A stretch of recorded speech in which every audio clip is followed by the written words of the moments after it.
Government లో CPM ప్రభుత్వంలో చేరింది. జ్యోతి బాస్ హోమ్ మినిస్టర్ అయ్యాడు.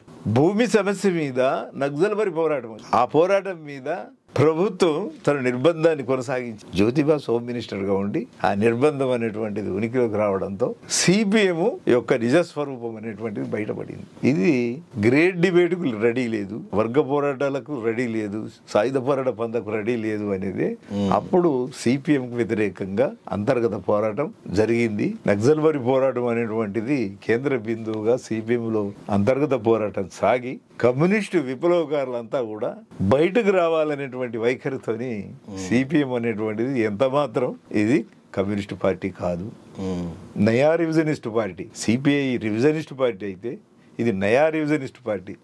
ఇది విప్లవం అంటది, సాయుధ పోరాటం అన్నది ఆఖరికి ద్రోహం చేసింది. నక్సల్బరి పోరాటం వచ్చిన తర్వాత జ్యోతిదారులకు వ్యతిరేకంగా రైతులు, ఆదివాసీలు, సంతాళ్ల పోరాటం ముందటికి వస్తే ఈ పోరాటం అనేటువంటి దాన్ని అణిచినటువంటి పాత్ర దానికి ఉన్నది.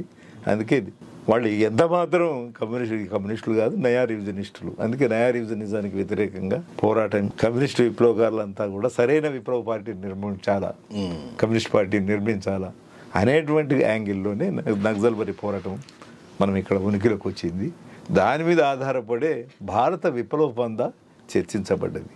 ఇది ఇన్సరక్షణ, ప్రొట్రాక్టెడ్ వార, దీర్ఘకాలిక సాయుధ పోరాట బంధాన, ఒక ఆకస్మిక తిరుగుబాట, రష్యా మోడలా చైనా మోడలా అనేటువంటి వాదనలు వచ్చి చైనా మోడల్ను ఆనాడు కమ్యూనిస్టు విప్లవకారులు సిపిఐ ఎంఎల్ అనేటువంటి అవగాహన దిక్కు రావడం జరిగింది. అట్లా సిపిఐ ఎంఎల్ 69లో ఫార్మేషన్ అనేది ఏప్రిల్ 22 నాడు లెనిన్ జయంతి రోజున స్థాపించడం జరిగింది.